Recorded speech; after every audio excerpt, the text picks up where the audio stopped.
Welcome back to another issue of FANatics. Where do we start? Well, right here at London Comic Con.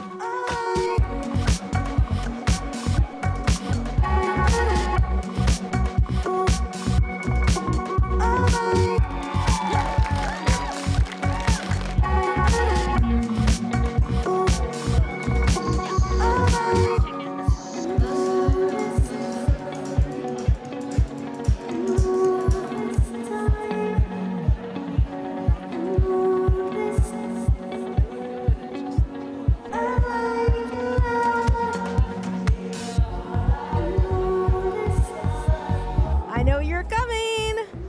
All right, are you ready? Here we are. Yay!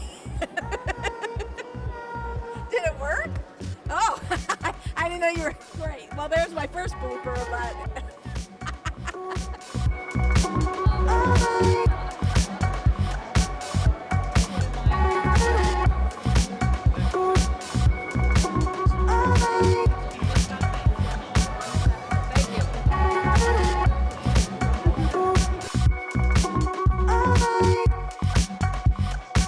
I've been building large props for the last 10 years, taking them to Comic-Cons, and last year I decided to do the Falcor and the Neverending Story set, so the major characters that are in the movie, the Nod, that movie came out 41 years ago. So it was 40 years last year, and then I believe they're doing a live-action series on Netflix soon, so I thought now's a good time to bring it back out.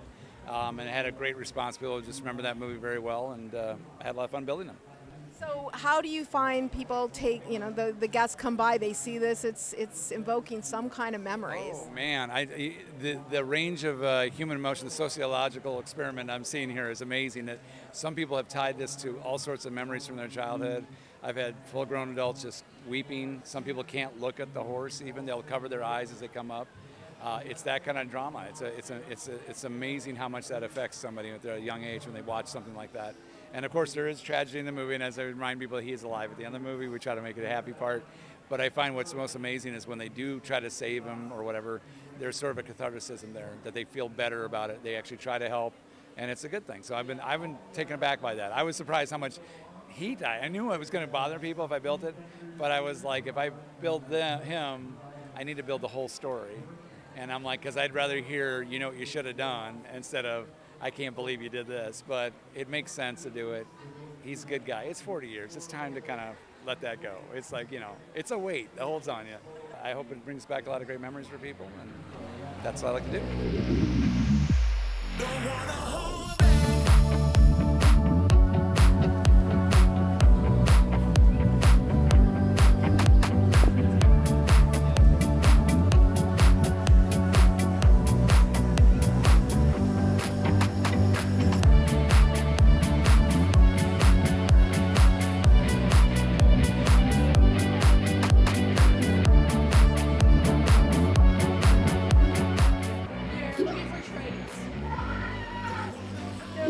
Trades. I have nothing to trade. No, you can't have. Oh, here.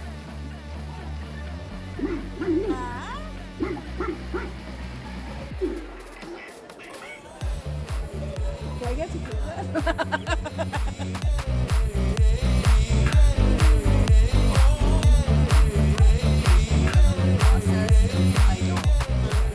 Do you have any pictures Spider-Man to trade?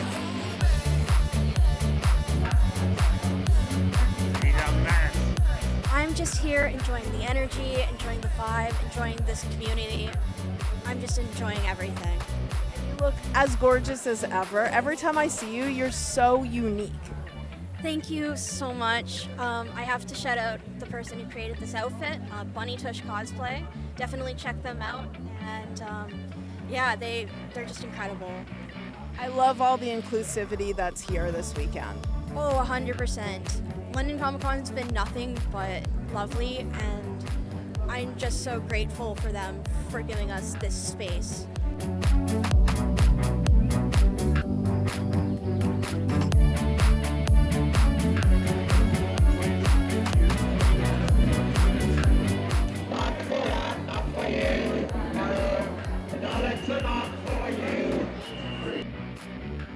I'm selling a whole bunch of merch, stickers, keychains, and my legs.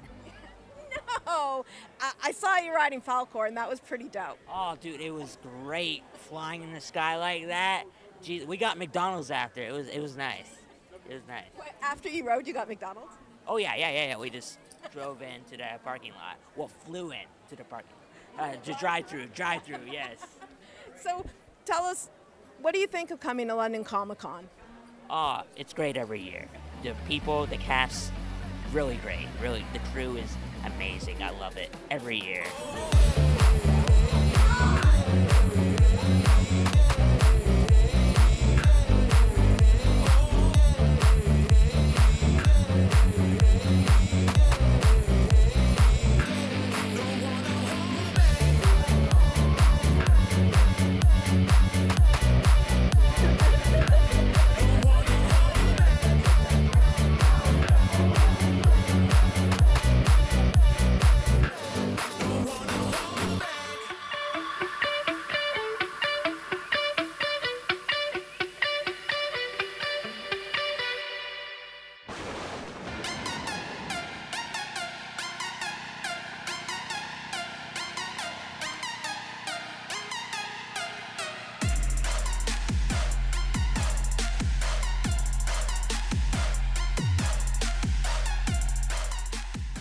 Tonight we're doing our annual Midsummer haunt at Saugeen Cedars. It's a fun event that we do like every year midway through the summer. It started out as kind of the campground like to do their own Halloween in the summer celebration, and so they used to have their own little haunted house that they did, and then our first year that we did it, we just did it a little one on our campsite, and they liked it so much that they told us, well, we want to fund you guys to do it like full on. So now we started on this big empty trail. It's actually old train tracks, and yeah, this is our third year up at the trail. So we try to make it a bigger production every single year. So we're always trying to outdo ourselves and trying to go with like a different fun theme. What? What do you say? It's scary. You're scared. This year's theme is Museum of the Macabre, so it's like a haunted wax museum. The story is the captain, who is our take on Captain Spaulding from House of a Thousand Corpses, our version of him. We had him for our carnival theme last year. Our story is that he started his own wax museum, a la like the House of Wax remake, where he's taking corpses and covering them in wax, and they're not very happy about it and coming back to life and haunting the people coming through. And are you actually in the haunt tonight? I will be, yep. I'll be one of the tour guides taking people through. I love doing the acting, so I don't think I could ever stop like being a part of like the actual cast for the haunt every year.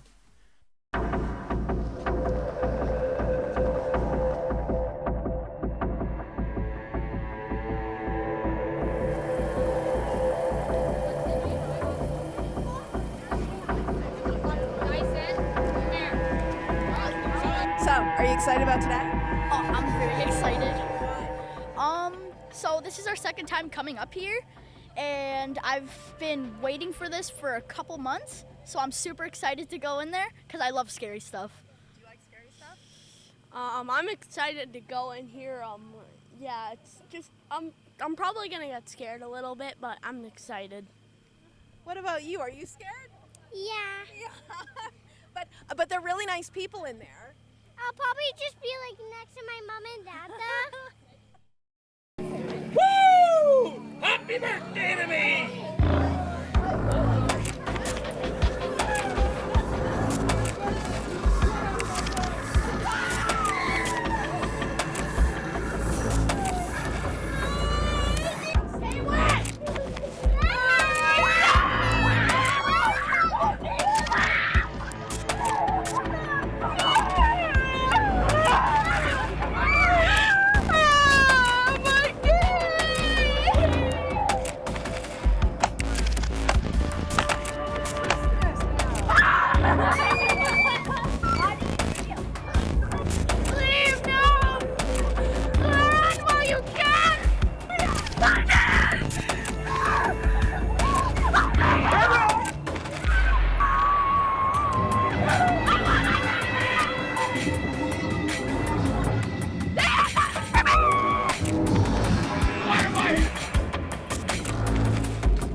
talk. I can't wait to see what's happening inside.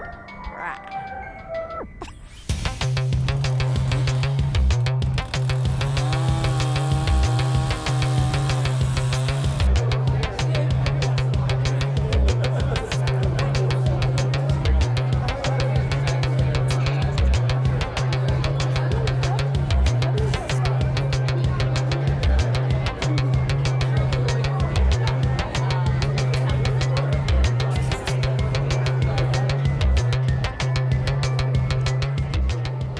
Hi guys, my name is Danny Hassel. I was in Nightmare on Elm Street 4 and 5, and I've been in some other television shows, but that's why I'm here in London, Canada at the Shock Stock this weekend. So that's my claim to fame.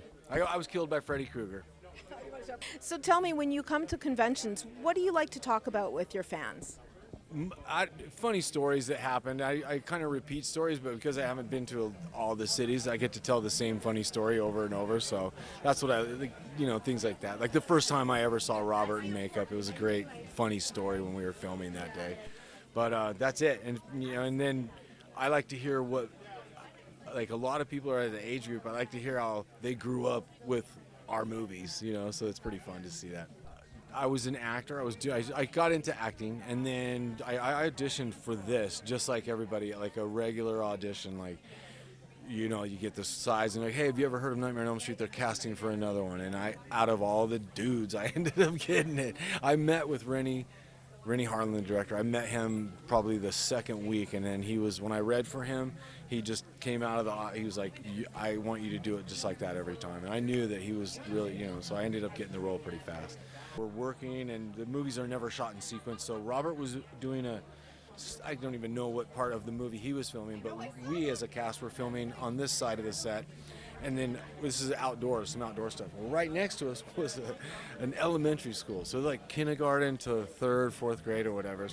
And Robert's trailer was here, and ours was over here. And our scene, we maybe started filming, but the kids got wind. Oh, they're filming a Freddy Krueger, and these are little kids, and this is not for kids at all at that age, or at that time even.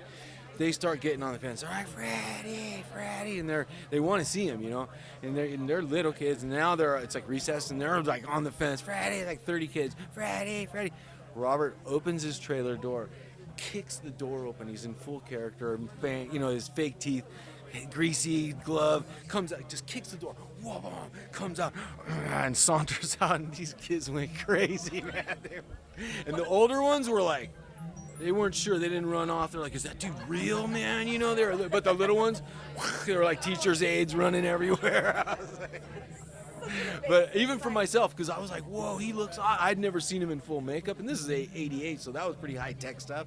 And I was like, whoa, he does look crazy, man. It was pretty cool. That was like my first introduction to Robert, and those kids. I'll probably never forget it. I have 2 movies. One's on Tubi called Reunion from Hell 2. I know that's a funny title, but it's a horror film. It's really good, well done. And then I have another one on a platform called rebellionflix.com, and it's called Nightfall. And it's a vampire movie, and I'm in the movie. I have a pretty big part, but it leads up to the next movie, if it gets done, will be more centralized on my character. But it's really well done. It's called Nightfall. I'm bald, and I'm a soldier, and I look really cool. If you guys are making what's it called? Starship Troopers, will you give me a call, please? Can I please be in the movie? I'm a soldier. Like, come on. Their most common question is, what was it like to work with Robert Englund? And I also have to explain, too, that I was already a fan of Nightmare on Elm Street before I even got the role, because I loved horror since I was little. So, yeah, to become part of the series was pretty awesome. And this is considered a horror convention, however, I always bring my Star Trek Next Generation picture, because I have a role called Utah in an episode called The Vengeance Factor, and I actually I'm a property on the Next Gen Monopoly board, which is so wild. So you can land on me and you can buy me. So anyway, inevitably there's always Star Trek fans that come to in any of these conventions, and Jonathan Frakes' character, he has to kill me, and I think they only killed 3, in the whole series. So I'm one of them. But I got the fortunate spot. I'm known as the assassin in the little booklet that comes with the Monopoly board. So anyway,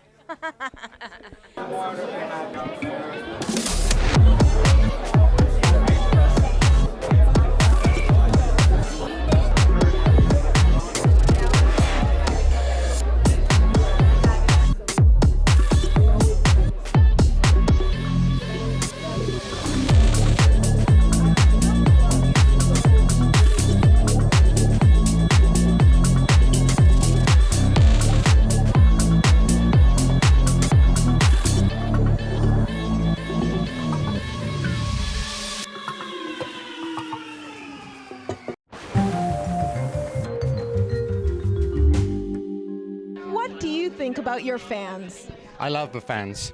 I don't have that many of them, but I do love them. I love, I'm an outsider. Obviously, I have an outsider body, an outsider experience for most people. And a lot of people relate to that. So I get a lot of the nerdy types, basically. The people who feel misunderstood, the only goth in the little town in their village in Ohio, etc. And I say, come to me, because we're all of us that are misunderstood and different need to be in a group. I think that's why cosplay and that kind of stuff is so big, because it allows so many people to be in a kind of family of inclusion. We all feel excluded by this weird world that we weirdos can't fit into.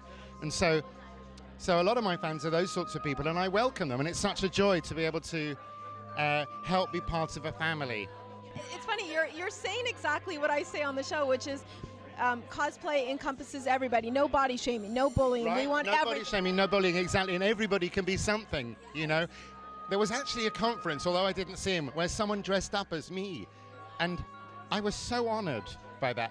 And it's so funny because at school, if anybody pretended to be tucking their arms into the sleeves, it was bullying, it was emotional bullying. But it's great that we can liberate ourselves and that flip it, and it becomes a wonderful positive thing, And so, me personally, I think the clones who go and work in the city are the people we should be sorry for, and not the people who can wear bunny ears and not be embarrassed about it. Let's not forget that loving awareness is still free.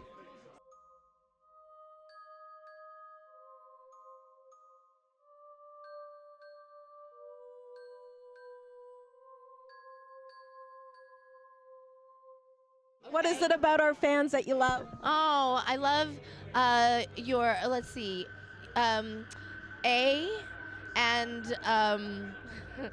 the washrooms. No, I'm just kidding. I'm working on my Canadian. Sorry, there's so much more to you. I've been a couple times. I was at Shockstock. I was at the London Comic-Con. I was at an event in Guelph one February that I will never forget. No, it's the February that, I'm sorry too. My buttocks is still thawing from that winter. And you're doing an improv background, right? Well, yes, that's where I come from. Do you find that it helps with your acting career? For sure, absolutely. I mean, especially a role like Pepper. Like, what is she? She's really nothing on paper. So you have to make something out of nothing, which is what improv is. And that's why Pepper comes back. Yeah, well, I think the fans had something to do with it too. They weren't done. Anything coming up that you'd like to promote? I have a couple horror films that I don't know when they're being released exactly. Fear Inc. will be at some point in October. And then there's another film in The Chair, which I think you can actually go online and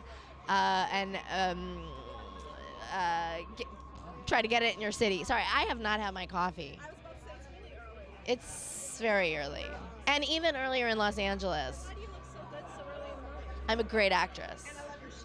You're an actress. Get out of here. I'm acting. It's all smoke acting. and mirror. And one thing that you like to do in your spare time? Yoga. Yeah. I gotta make that poutine from last night go down. Yes, of course. Win in Rome. Win in the Great White North.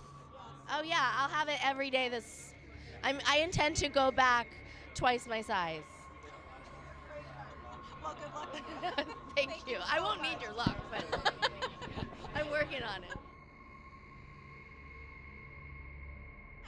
So our show is all about the fans. I'm sorry I'm so short. I'm gonna stay. Hold on. You're awesome. Don't do that. You're gonna hurt yourself. Oh, don't do that. Now I feel bad. Interview fast. Tell us, what do you feel about the fans and coming to these comic conventions?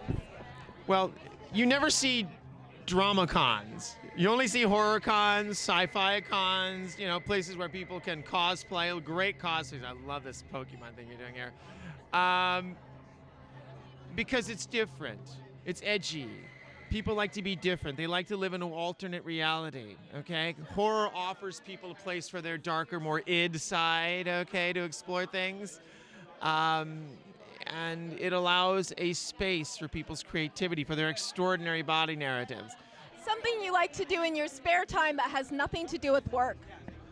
Ooh, martial arts, tons of it. I love theater. I love to exercise. I love sailing. I love to travel. I love going. I love art. Museums. Do you have something coming up that you'd like to promote for us? Oh yes, I'm in a feature film called Chimera. And the trailer is out on my Twitter feed at Amazon Eve, and you can also see my Twitter feed on my website at amazoneve.com. Chimera is a turning of the screw story, a bit of it turning, and I turn it even tighter and tighter. I'm the shark in the water in the story. It's where a man goes from moral flexibility to evil intent as he does anything humanly possible to save his children's lives. Well, I hope you had as much fun watching this issue as we did. Thanks for watching. I didn't have fun watching. I made it. How rude! You should have the most fun then.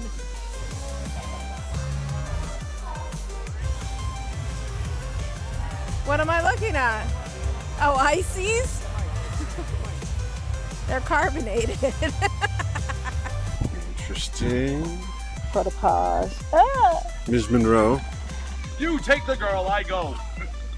Stay here. Stay here. No, stay. It's the only way. No, I'm going to say my same thing that I always say. Let's Check get it in. out. Let's check it out. Let's go on in. Let's. I'm getting strangled.